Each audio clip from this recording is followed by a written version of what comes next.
Hello. God.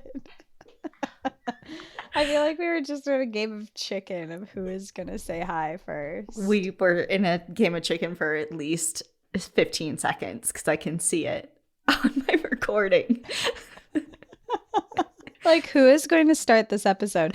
Hi, everyone. Welcome to another Trail Tales episode where we are here to read stories from you back to you of all of the crazy trails and fun adventures people have. Yeah, that's what these are all about. And I am so ready to hear your first one. But first, before, we just want to say real quick that, surprise, we're going on vacation next week from episodes. So next week we will not have an episode coming out. We just want to prepare you all for next Monday when nothing shows up. But I think this is we took one other Monday off ever and we ended up releasing an episode anyway. So we're actually taking this one off for real. There will be nothing coming out next Monday, but the following Monday we'll be back on our normal schedule. Yeah, we really mean it this time. Okay, guys, we're not allegedly releasing an episode. Yeah, so every year, like we've been doing this forever. The last couple of years, we plan to have 2 weeks of vacation, quote unquote vacation time, which we usually spend preparing other episodes. But either way, It's on paper, it's a vacation. So allegedly next week we'll be on it. But I think we'll really be on it next week because we are done our NPAD group trips. Next week we'll be back from Madagascar and closing out the year. So you can find me probably in a coma somewhere. Like, I am not going to be talking to anyone. I will not be leaving my house until 2024. That's only a couple months. Yeah, that's 2 months of staying inside my house. See, I feel like, and this is just a prediction, but I feel like it's going to come true. We're going to get back. Because here's the surprise to everyone. I have to drive back cross country. Cassie's like, oh, come November 3rd. We're done with the group trips. It's amazing. I'm like, yeah, I get to land in Boston, but I'm driving cross country back to Colorado. So sometime in November, I'm going to be done, allegedly. But guess what? That's the beginning of the holiday season, and everyone is going to want to see you and visit with you and want you to come over and do all of these things. So we say we are not having obligations and we're not leaving, but I guarantee you it's only a matter of time. Yeah, I feel like you're just going to hang out till Thanksgiving in New England. No, I don't. That's far too long. No. I feel like you're going to be here. I don't know. We'll see. Okay, let's share some stories. That's enough of us. Okay. Go ahead. You go first. Oh, okay. I was not prepared for that. Okay, so we're starting off a little somber here. So let's take it down. Take it down a notch. We're about to make you all depressed. The title of this one is A 911 Dispatcher's Flight 93 Experience. Oof. Okay. Really take it down. Mm-hmm. Hi, Cassie and Danielle. First of all, love you both and love this podcast so much, but I'll save the gushing. Your Flight 93 episode sparked me to write in. I grew up in Johnstown, Pennsylvania, roughly 20 minutes from where the flight went down. I was in second grade when this happened, and I remember how scary it was for us kids. But this story is about my mom. I do have permission from her to tell her story. So first and foremost, my mom is amazing and so strong. She was a 911 dispatcher for many, many years, and with her stories she tells, I have no idea how she was able to do it for so long. But I digress. On 9/11/2001, my mom was working at the neighboring county's 911 center. She did work for Somerset County too, but it was a few years later. On this day, however, I recall her telling me that the TVs, they had all switched to the planes hitting the towers, and she locked eyes with her coworker and both went, "Oh shit." Seconds later, all the lights on the consoles lit up from incoming calls. She was working EMS dispatch that day, but shifted to take the influx of calls coming in. Somerset County actually got so many calls that their system couldn't keep up. So when this happened, the neighboring counties got the overflow. People were calling for all different types of things regarding the crash. People asked if they could shoot down whatever they saw in the sky, asked what they should be doing to help, etc. They had no idea what to do.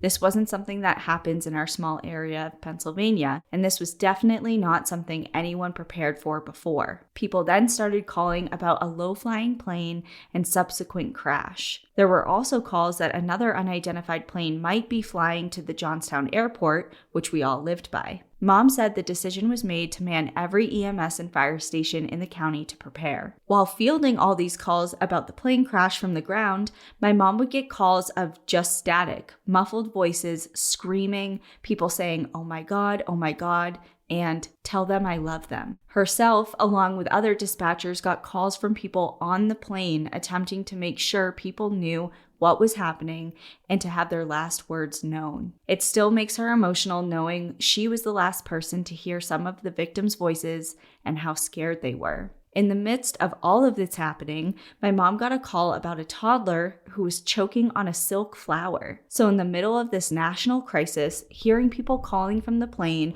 watching people die on the news channels, my mom had to switch modes and teach someone how to do CPR on their toddler until EMS could get there. The toddler survived. Mom said it was like a slap in the face, that other people had real emergencies too, and you couldn't send all the resources to the crash scene, but you still needed to save other lives. I can only imagine the emotions she was feeling. My mom also volunteers with the Red Cross and knows many of the people who helped to recover what they could of the victims at the crash site. Wally Miller, the coroner, really is as great of a guy as he's been written. He truly went above and beyond for the victims and their families. He recovered as much as he could, did DNA testing on everything he could, and just overall really did his absolute best at providing closure to the families. He is an outstanding guy. Mom still has never been able to bring herself to go to the memorial. I've gone with my dad, and when you walk in, you hear the voices of the passengers. Mom doesn't want to go because she doesn't want to hear their voices again,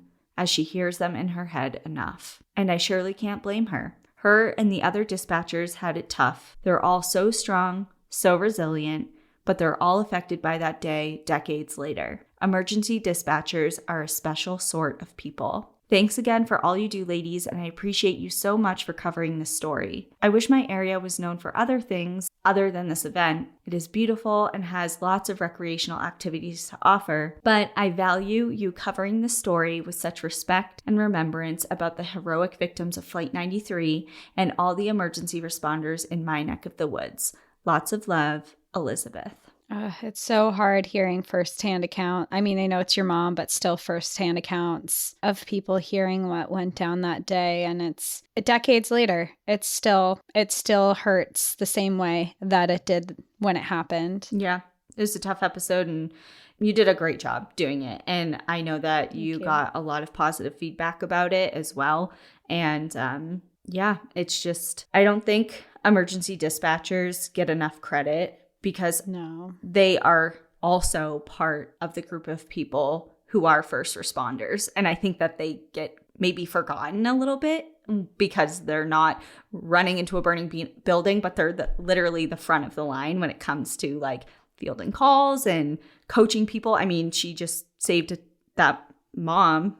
I don't think you said her name, so I'm sorry. But mom saved, a toddler's life by instructing someone on how to give CPR over the phone. You know what I mean? I mean, dispatchers are there in the height of the trauma of whatever's happening. If someone, before the situation's resolved or before help is there, is dispatch. Like when the police get there, when firefighters get there, there's someone there to help. And dispatch, you're there for the trauma where you're the first person who can offer any type of help without physically being there. So it's a huge responsibility.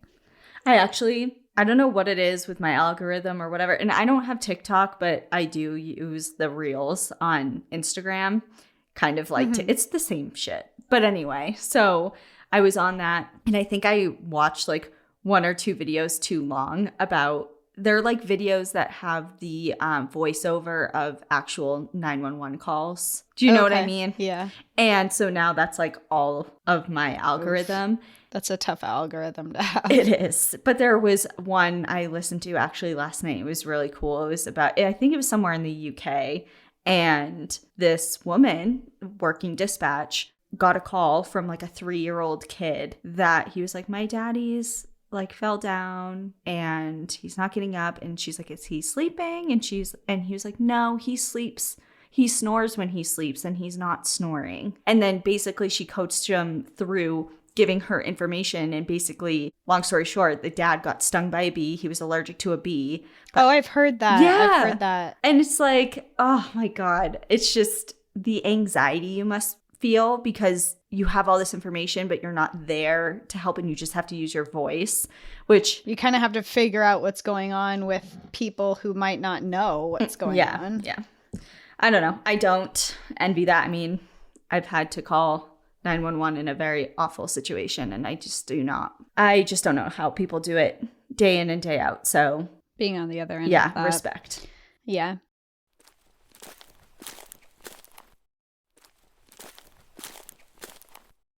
Well, switching gears, my next story is titled, Hawks Brought Me a Message from the Universe. Hello, Cassie and Danielle. I'm Rachel, and I absolutely love your podcast. My sister recommended y'all a while back when I first started solo traveling to national parks, but I wasn't into podcasts quite yet. Now I've been shooting through every episode while I'm at work. I've laughed and cried out loud with y'all while my coworkers give me worried looks. I just have to laugh it off and point at my earbuds, lol. My tale is a tough one. Might be triggering, might be a bit taboo, might be too long, but it might be the sign someone else listening needs. 2 hawks delivered a message from the universe, and it changed my life. I was born in Colorado, where both sides of our family would come together in the mountains for picnics and a dip in the river, but that was it. I was raised in Georgia and straight out of high school met a guy who partied with all of the same crowd. The more time we spent together, the more it made sense for him to just move in with me. This was my first quote-unquote serious boyfriend. We partied away 5 years of our relationship and nothing changed. We had no future goals or plans. He was a gamer that worked crazy hours and drank his nights away. Arguments were inevitable, and everyone knew how crazy it was to be around. I had become so lonely for our 5th anniversary, I bought myself a Juno, an energetic, medium-sized pit mix that inspired me to start hitting the trails, just the 2 of us. I invited him and he refused. He was so close-minded. Once he responded with, "Why would I want to go real ziplining when I have it on my video game right here?" I started finding new things that I enjoyed and figured out that we were no longer aligning, so I decided to move out. He won me back with promises of travel. I wanted a travel partner and I wanted us to enjoy it, but every trip became a disaster. He hated me for dragging him away from his games. He also resented me for leaving. He did lots of shitty shit and said many cruel things. Once he mocked me for being inspired by Cara and Nate, a cute couple's blog that travels around the world. He said, "Do you really think that's real? That you can just find a guy, fall in love, and travel around the world?" He made me doubt myself in many ways. I don't remember the first time he put his hands on me, but he convinced me it was my fault. I made him that way. By this time, my family and friends had already heard every other sob story I had ran to them with and were fed up with him. Embarrassed by every decision, I stopped bothering them about it at all. Sometime later, I found out he cheated, and I moved out in the heat of the moment, only to accept all the lies and promises. I was moved right back into my comfort zone. I think I just became numb to it and just learned to keep my distance. I was in my self-made cell, living as glorified roomies. I continued my short day hikes further and further, never telling anyone where I was going. I found peace in the woods and felt more at home amongst the trees, safe and alone. 2020, about 8.5 years in, as soon as restrictions lifted, I booked a solo flight to Colorado because it was away from home, but it would be close enough to family if I needed. Being a Georgian beginner hiker, I didn't even know what a crampon was. So when I pulled into this mountain trailhead, it was covered in ice and snow. I hadn't even learned the importance of hiking boots yet and had no grasps of the dangers of the Rocky Mountains. I was ill prepared. After a short struggle down the hill and a run-in with 3 aggressive-looking bucks on the trail, I decided to backtrack. I drove to Lookout Mountain, a picnic area with spectacular views of the city. I figured I was sure to have an easy lunch spot. This, too, was more of a challenge than I thought. I just scurried under a tree with a grassy patch, and I sat and enjoyed the silence. I started contemplating life. What was I doing here alone? What was I doing here alone? Then a hawk caught my attention as it flew over my head towards the mountain right in front of me. It just stopped and hovered over a tree, not circling, hovering, like a helicopter. I was confused and blinked extra to make sure I was seeing it correctly. Then, from the right, swooped in a second hawk, and it circled the first hawk. 1, 2, 3 times, and it broke off, soared in my direction, and dove within 10 feet of me and my tree. It let out an echoing screech and disappeared into the sunlight behind me. My mind instantly connected it to my relationship. He was the stagnant one, and I would leave him a third time. I felt so sure in my soul this would be the last time. I poured some water on the mountain as my sacrifice and thanks, learned that from swamp people, but I think they use tobacco, and returned home. I didn't leave immediately, but I had my things packed. It took a football tackle into a bathtub, and I was done. While he was gone, my sister and her husband helped me load my car and their truck within an hour, and I left the rest. Now to wrap up my literal decade-long story. I couldn't be more thankful for the friends and family that helped me. In 2021, I solo traveled to 4 national parks and expanded my hiking abilities. That summer, I cried out asking the universe for just a real connection with someone, and ironically, the next day, I received a message from one of my ex's random friends asking if I'd like to meet her friend. She said that from my social page, she thought that we would really hit it off. When I first saw this picture, I was not impressed, haha. Yet I risked it and ended up finding the man of my dreams. Luckily, he's just bad at taking selfies. We connected instantly, and on our 3rd hike at the top of Chia Mountain, he asked me to be his girlfriend. He encourages and inspires me every day and has helped create a peaceful, loving home for Juno and me to share. Since then, we have visited Mammoth Caves and kayaked underground in Kentucky, through the ocean to an abandoned fort in Louisiana, through bioluminescent bays, climbed volcanoes, and ziplined the forests of Costa Rica. We swam with the gators and manatees in Florida and snowshoed up the mountain and Big Hole Valley just to toboggan down. We have made so many memories and many future plans. Each of us take turns picking out the next destination. October 11th, we will be celebrating our 2nd anniversary by visiting all 4 national parks in Colorado. Best believe we'll be listening to NPAD. Happiness is a real thing, and you might find it once you get out of your comfort zone. I'm here with the universe screeching at you to stop flying in circles and take that dive, and before you know it, you'll find your day in the sun. Life doesn't have to be so hard. You can love again, and remember what it feels like to feel excited about life. Trust the universe. You deserve the world. You just have to walk out of that door. Come enjoy the view. We got your back. Wasn't that so good? I love the end. I love how you ended that. And congratulations on escaping an abusive relationship. That in its own is so well deserved. And I think that there's a lot of people, including people who are listening, who can really resonate with what you've been through and might currently be going through it. So it's really heartwarming to hear a story where it turned out you got out of it and you're doing really well. So we're very happy for you. Yeah. Absolutely. Like you're just living your best life. Yeah. Good for you. You deserve it. Yeah. You made a tough decision. I mean, 8 years, even I think that's a big thing that a lot of people who have never experienced a situation like that, where on paper it's like, okay, yeah, so I don't get it. Like if it's bad, then just leave. And it's, I hate that. Can we all stop saying that? Please stop saying that. If you have ever said that to someone, please apologize and never say it again. Yes. So, yeah, I mean, it's tough all around. So congratulations and happy. I mean, this came out. I was like, oh, is this coming out on October 11th? Like I checked and I said, it's coming out in November. I know. Okay. Close enough. But hope you had a great time in Colorado. Yeah.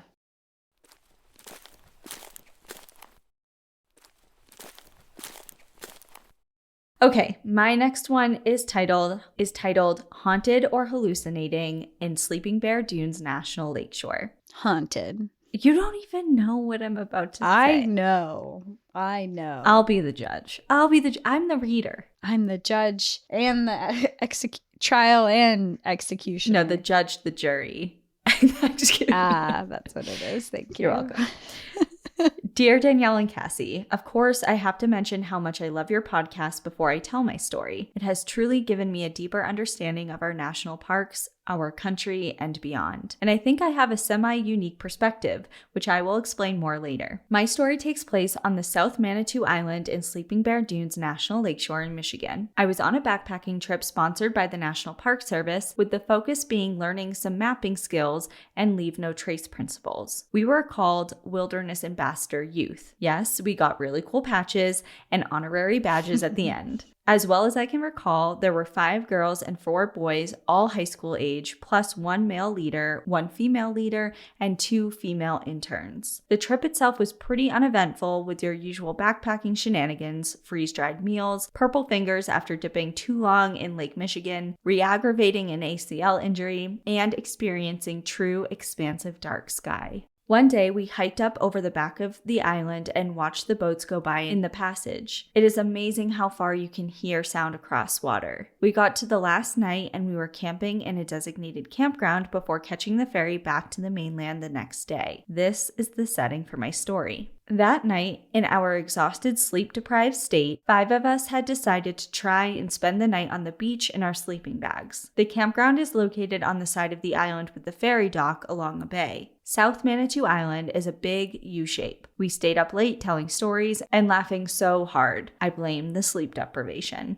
All of a sudden, we quieted down. The beach was giving off a weird sound. The waves were slapping the beach in a very rhythmic pattern. As we listened further, it was unmistakable. It sounded like there was someone walking the beach, but there was no one there. All at once, we sprang up and backed away from the beach. I'm a very realistic thinking person, so of course I scrambled to think of an explanation. I thought back to the boats we saw a few days before, so I said, there must be a boat out there on the lake that is making these waves, so the waves just keep going until they hit something. My new friends were eager to accept this explanation. We heaved a sigh and went back to our night. The next morning, we were telling the rangers about our experience, and they told us about another possibility. As you can probably guess by the buildup, the island has a history of hauntings. Some scary, some nice, and there is a not so nice legend about this beach. As told to me, in the late 1800s, a ship arrived in the bay of South Manitou Island and began dumping things overboard into the water. The local people discovered those objects to be bodies. The ship had been infected by cholera, and the captain's solution was to dump the infected and dip. In order to protect themselves, the residents of the island quickly buried the people in a mass grave. But not all those bodies were completely dead. The mass grave where these people were buried is said to be just north of the campground on the bay. I'll give you a moment to recover. Now, this is where I have to give my not so shameless plug for you to visit Sleeping Bear Dunes if the story hasn't already piqued your interest enough. The ghost stories continue, with some people giving the island the title of the most haunted place in all of Michigan. There is phantom piano music, the story of Ronnie Riker,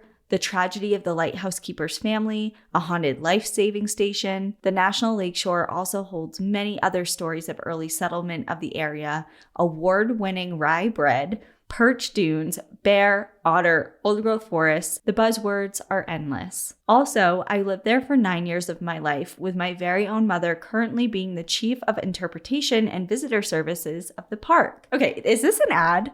Is this an ad? I know. I'm like... And this is a paid advertisement. If you use our code NPAD40, you can get 40% off when you visit her mom at... I'm like, was I just like... at the Interpretive Center. Bamboozled really quickly? Okay.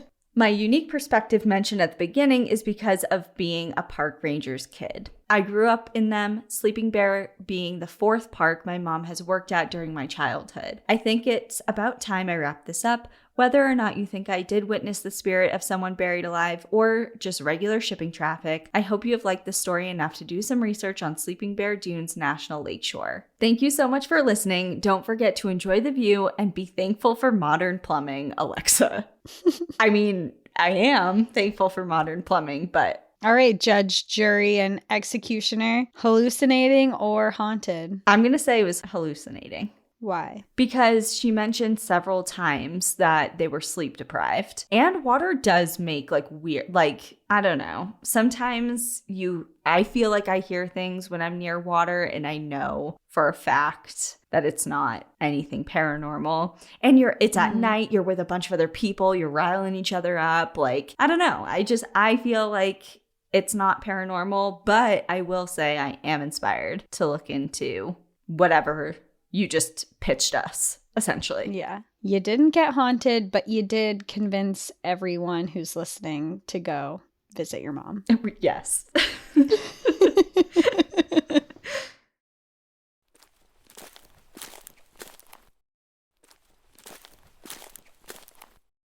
All right, my next story is titled Dumb Ways to Die in Yellowstone. Dumb ways to die. Dear Danielle and Cassie, I want to start off by saying how much I love the podcast.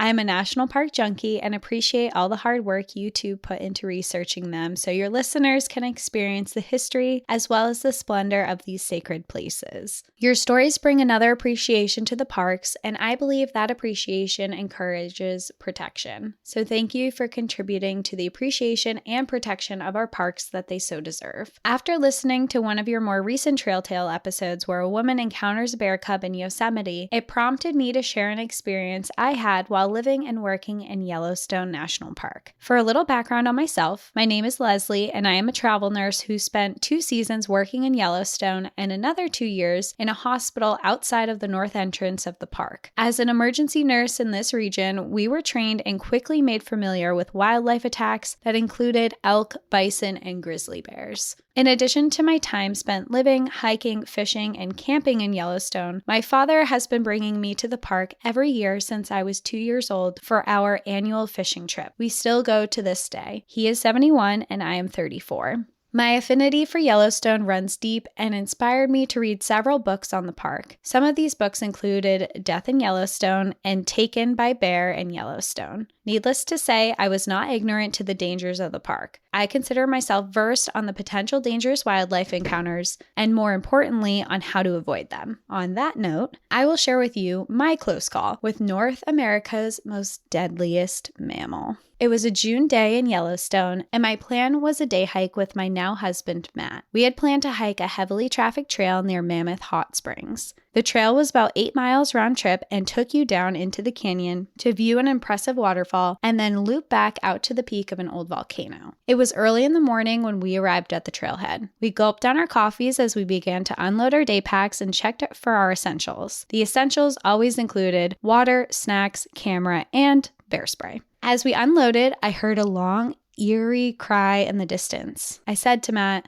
"Did you hear that? Must be a weird sounding bird." Matt listened as the bird made its long, unusual call again. It was unlike any bird call we had ever heard. We shrugged it off, put on our packs, and proceeded on our way. I had hiked this trail twice before and was excited for Matt to see the views. The trail starts through a wide open valley where you can see the Grand Loop Road for probably the first half mile. I scrambled down the trail, taking it all in. "Look, Matt, an elk." A lone cow elk stood atop a slope looking down at us. She was running back and forth but wasn't spooking from the general area. "Look, Matt," I exclaimed again, increasingly giddy over all the wildlife sign we had seen so far in a short distance. Grizzly tracks. Although grizzly tracks would dissuade most hikers, seeing bear tracks is not an uncommon occurrence on backcountry trails in Yellowstone. The standard recommendations for hiking in bear country are to carry bear spray, do not hike alone, and make noise. Check, check, and check. I felt comfortable proceeding on the trail with caution and shouting,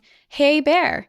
This trail attracts a slew of hikers every day, and at this point, I could still see the parking lot and cars driving by on the Grand Loop. We continued down the dirt trail through the vast valley. On the left-hand side, we passed a small patch of trees. It was at that point I stopped dead. I felt the blood rush from my head to my feet.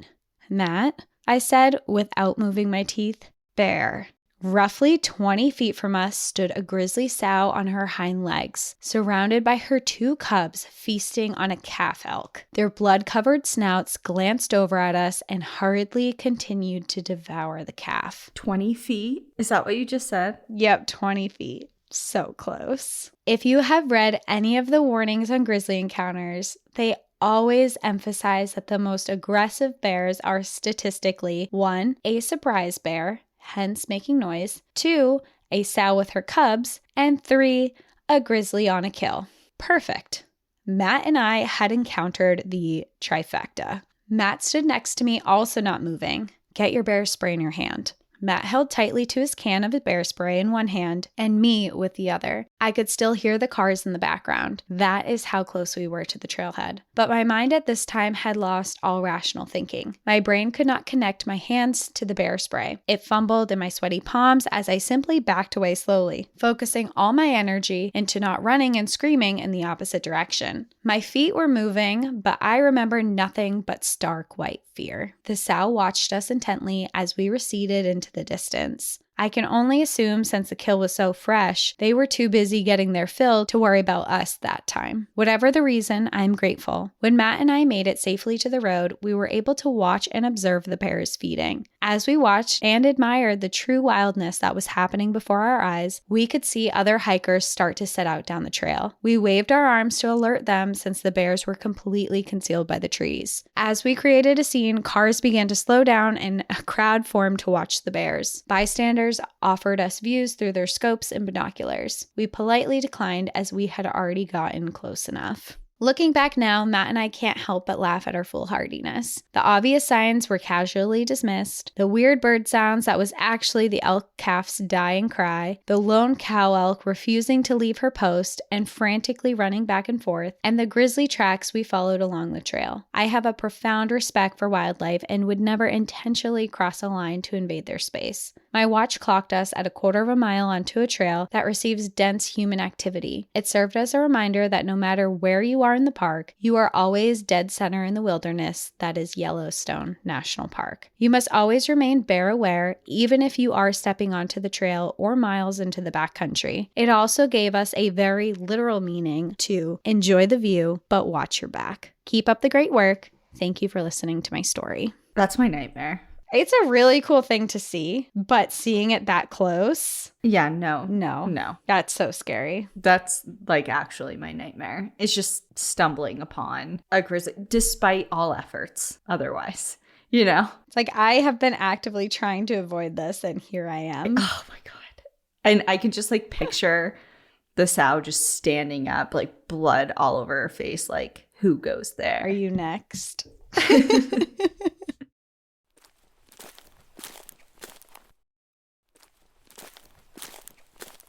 All right, my last tale is just titled Trail Tale. Hey, Cassie and Danielle. My name is Hillary, but you can both call me Hill. My wife and I started listening to your podcast a few years ago, and there are so many trail tales about signs that it felt wrong not sending this story in to you first because of how huge the sign itself is. I'm going to give you a bit of a backstory first, then get into the meat of the story where the national parks come into play. I come from the bustling Midwest metropolis of Normal, Illinois, home of Illinois State University, Rivian's manufacturing plant, and more rows of corn and soybeans than people. When I was growing up, my family took a near annual trip to Phoenix to visit my dad's sister and her family, and always had the best time trading the cornfields for the saguaros and mountains. I distinctly remember a Thanksgiving trip to visit them where we ate a full Turkey Day dinner on a wooden park bench beneath a saguaro cactus in the middle of the desert. Like, who does that? Sounds like a good Thanksgiving. Like, that's the kind of the best. I've always wanted to do a Thanksgiving hike and like hike meal. Do you know what I mean? Yeah, I think that would be cool. I don't want to be one of those Thanksgiving like 5K people, but I would be a Thanksgiving hike out and eat person. Yeah, right? Depending, I guess, where in the world I was. I don't know if I want to carry a dead turkey out to the middle of bear country, but Vermont, I would. Yeah. I don't eat turkey, but location dependent. I am the youngest of my cousins on both my mom's and my dad's side of the family, but I still loved hanging out with my aunt's 3 sons, all of whom are several years older than me, and all of whom are total and complete badasses. When my sister and her boyfriend, now husband, moved out to Phoenix for school, my aunt's oldest son, Jeff, took them in and let them live with him with zero hesitation. Not many people would do that, especially in a small apartment, but he saw a family in need and he opened his doors to them. A couple of years after they lived with him, Jeff came out to Normal to help us celebrate my sister and brother-in-law's wedding, and he brought his girlfriend with him. Guys, I've never seen my cousin as happy as he was at that wedding. He didn't have the easiest life growing up. He learned a lot of really difficult life lessons through experience, but man, when he was with her, he was a completely different person. You could feel his love for her every time he looked at or talked about her. His energy was so calm when she was near him, and for the first time in who knows how long, he was genuinely happy. His entire life had led him to her. A few mornings after the wedding, when they were back home, something happened and she didn't wake up. Just like that, his light was gone. Jeff came to live with my parents and I for a while after that. I was in high school, and this guy that I'd long distance grown up with was now living in my home, trying with everything in him to get through the most painful moment in his life. And I never once saw him show that pain. I could feel it, but I never saw it. I learned who he truly was while he was with us. He didn't talk to me or treat me like I was a kid, the baby of the family. We had real conversations that mattered to my 16-year-old heart. He helped my marching band get on and off the field on Friday nights and during competitions on Saturdays. He taught me about death metal and how to take care of long hair. I loved that time in my life so much because of him. Eventually, he moved back to Phoenix and life went on. I graduated high school, moved an hour away from home, started college, and lost touch with the guy who went from being my cousin to my brother. Then came October of 2006, 3 years after his light went out. He made the decision to leave this world, to end his pain. The thing is, when he ended his own life, he took the broken pieces of himself and gave them to everyone who ever loved or cared about him. Jeff's death may have ended his pain, but it didn't end ours. It started it. I was broken for a long time after he died, and if I'm being honest with myself, part of me still is and always will be. The year after he died, I decided to move across the country to where I am now in Arizona to be closer to him and his family. It's been many years since my move from Illinois for my parents and my sister's family, and I've grown to cherish the solitude of those long drives back to visit them, or visiting new places out west with my wife. It's become healing for me, hours in the car, seeing new places, living new experiences, hours upon hours to think about and work to understand why life is the way it is. And I swear, Jeff is right there with me every time I hit the road. He's been my co-pilot this whole time, my forever guardian angel, and I've gotten through some very, very close calls on the road because of him. This brings us to last October, when my wife and I took a road trip to Joshua Tree, Sequoia, Kings Canyon, and Yosemite National Parks during my fall break. Our first night in Joshua Tree went off without a hitch. We hiked all over, saw the most beautiful star-filled sky, cooked over the open campfire, and enjoyed our first night out of the city and the stress of everyday life. This was the perfect start to our trip. Day 2 took us out of Joshua and into Kings Canyon to the hotel we were staying at that night at the bottom of the canyon. The road down into the canyon is your typical mountainous road. A lot of twists and turns, plenty of gorgeous views, and pickup trucks hanging over the side of cliffs. Wait, what? That's not supposed to be there. So check it out. About halfway down the road to the hotel, we drove around this bend, and right in front of us is a white pickup truck with all of its doors open, its back wheels 3 feet off the ground, and the center of the truck somehow balanced on the top of a boulder, being used as a guardrail for a sheer drop-off the side of this huge cliff. Oh. A family in another pickup had pulled over, and the dad was trying to get cell phone reception to call for help when he flagged us down. "There's a naked dude jumping out from behind the bushes down the road," he yells at us. I'm sorry, what? If my wife and I had gotten $1 for every time we said, "What the fuck?" in the next 10 seconds, we'd have at least $7. God. So now we've got a pickup truck hanging over the side of the cliff and a naked guy in the same direction as our hotel, plus about 7 hours of driving behind us that day. We had no other option but to continue, so onward we went. Half a mile later, we come upon the gentleman who had almost driven his truck off the cliff and had somehow lost all of his clothes. I won't get into it because this very well likely was a mental health crisis happening in real time, but we were able to drive past him and continue on our way. As women, neither my wife or I were equipped to help this man, so we made the decision to find a ranger station to report it. We stopped at 2 on the way down to the hotel, but both were empty as it was past closing time. At one of the ranger stations, I picked up a few brochures about the plants and wildlife in the the parks we were visiting so we'd know what to look out for over the next few days. A few minutes later, we finally made it to the hotel and reported what we had experienced to the guy at the check-in, who had already heard about it from another guest and reported it to the National Park Service. Thankfully, an ambulance was able to come and help him shortly after. That evening, I was looking through the brochures that I had picked up, and I started looking at the guide to pine trees. Right there in the middle of the first page was a tree called the Jeffrey pine, the same name as my cousin. Its branches start several feet up the trunk,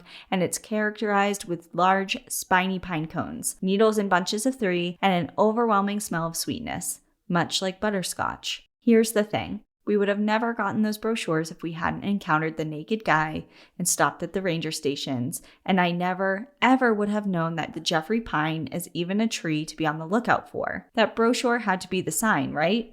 Nope, not yet. We spent the next 4 days of our time in the park searching for the telltale signs of Jeffrey pines. We saw so many kinds of pine trees, took so many hikes, explored so many hidden corners of the parks, but could not find a Jeffrey pine the entire time. If I'm being honest, I was really sad. This trip that we were on coincided with the 16th anniversary of his death, and when I saw that pine tree in the brochure, it felt so significant, almost like he was trying to let us know he was around and checking in on us. And then it just never happened. I couldn't find the Jeffrey pine in Kings Canyon, Sequoia, or Yosemite, no matter how hard I looked or smelled. We packed up on the last morning of our trip to get ready for the 12-hour ride back home. The route we took brought us through the Sierra Nevadas, but we first passed through the Inyo National Forest. About 13 feet into the drive through this forest, I started to realize what I was seeing. The pine trees that we were surrounded by had their branches starting several feet off the ground, and the pine cones on the ground were massive. My wife told me to pull over before I had the chance to make the decision myself, and when we opened the car doors, we were hit with the smell of butterscotch so strong, it was as if Grandma had shoved 2 Werther's Originals up our nostrils. I found the pine tree brochure on the bottom of the car to verify what my body was already telling me, that I knew. We were standing at the edge of a forest of Jeffrey pines on the anniversary of his death. Hello, sign, and hello, Jeff. I hugged the closest tree I could find and felt the warmth of his embrace all those years before when he left our house for the very last time to move back home. We'd finally found his pine tree, and there were millions of them in front of us. I took a few minutes to sit with him, to remember all the amazing ways he had shaped my life. The entire trip that we took was amazing, but for this to be the last aspect of it was just so special. Also, I found out while researching the story that the grove of Jeffrey pines that we drove through in the Inyo National Forest is the world's largest. We didn't actually plan on taking that route, we just kind of ended up there as our trip progressed. Or he led us there. The grief that I carry from losing him has changed over the years. I'm at the point where I can see the positives that have come into my life after his death, and I'm so thankful for the chance to reflect on his life and my own so often, especially when I get to do so in nature. If you or someone you know is experiencing a mental health crisis, please call or text 988, the Suicide and Mental Health Crisis Line. Text HOME to 741-741 to chat with a crisis counselor, or reach out to someone who you can trust with your life. If you're going through it but aren't at a point of crisis, I highly suggest some nature therapy. Before I sign off, I want to remind you all that your life matters, that you hold significance and importance to everyone around you. You're allowed to make mistakes and fall apart. You're allowed to have bad days. You're allowed to feel everything that you're feeling, and you're allowed to ask for or accept help when you need it most. Because your life matters, and this world is a more complete place because you are in it. Cassie, Danielle, and listeners, much love to you all, and thanks so much for listening. Enjoy the view, and when life gets hard, I'll always have your back. Hill. What a special story. That was really, you got your sign, and the way you ended it, I think, is really meaningful to a lot of people listening. I agree. And now I want a Werther's. Like I've never craved a Werther's before until this moment. More than right now. Until this very moment. And I think forevermore I will think of your cousin when I see or smell butterscotch. So, all right. Well, that was a really beautiful note to end on. And I don't think we can do it any better. So for outsiders. Except for the fact that I still have one story left before the outsiders. No way. One. You're lying. Yeah, I still have one more. Oh, no. Okay, well, it was still It's very short. It's very short. I'm like, you can't go because that was a perfect ending. It's okay. I'll allow it. No, thank you. It's very short. Mine's titled Badlands Trail Magic. Hi, Danielle and Cassie. I want to slight trigger warn this that there is a reference to a murdered child. My husband and I love taking our 2 girls, aged 6 and 3, camping. The good old-fashioned sleep in a tent kind of camping. However, in July 2022, a mom, dad, and 6-year-old daughter were murdered in their tent at Moquoketa, I don't know if I'm pronouncing that right, Caves State Park, likely by a stranger camping in the next site, who then died by a self-inflicted gunshot wound. The 9-year-old son survived and ran for help. After this incident, I cannot, anxiety-wise, take the girls tent camping. It's a weird thing that if just my husband and I get murdered, meh, but the girls, hell no. So when a friend offered us their small camper for a trip to Badlands National Park, we did not hesitate to say yes. Our first day, I wanted to check out the Notch Trail. It has a wood ladder that I wanted to check out, but thought the girls wouldn't be interested. The 6-year-old Anna really wanted to try and was so proud of herself at the top. Coming down, she was terrified. Here comes our trail angel. This young woman, probably low 20s, went as high as she could alongside of the ladder and started cheering Anna on, encouraging her that she could do anything. Anna made it all the way down and was absolutely beaming. She pushed herself and accomplished a really hard thing. For the rest of the trip, both of the girls were cheering for each other and us, "Go Daddy, you can do it," etc., even if the task was stepping over a rock. I love that. I attached a picture of my husband going up the ladder for reference. Not only did our trail angel boost Anna's confidence, she made me remember that the outdoors really is for everyone, including kids. Kids, especially little girls, need to be outside to push themselves in safe ways to show that they can do hard things. I think this trail angel not only encouraged Anna, but she was what I needed to push me past my anger that the killer took my peace away in the outdoors. We all can do hard things with regards to the outdoors, and we all deserve to. I wish I would have told the young woman thank you. Enjoy the view, especially when it's little girls learning they can be outdoor badasses. Catherine. All right, that was a good note to end on, too. A good note to end on, for sure. And we've done the Notch Trail in Badlands, so we know exactly what you're talking about. Yeah, I can see how that would be harrowing for a smaller child. Yeah, it's a steep ladder on a little cliff. Yeah. All right, so now we're really done, kind of. Yes. Kind of. We have 2 more for outsiders, so stick around or join Patreon or our Apple subscriptions if you're not there already. Yeah. So we'll see everyone in 2 weeks. We mean it. Oh, yeah. Not next week. Yeah, no, we're not doing it. Because we're going on vacation this time. Do not disturb. Silent. Out of office. You can disturb us a little bit, but we're not posting an episode. So enjoy the view. But watch your back until 2 weeks from now. Bye. Bye.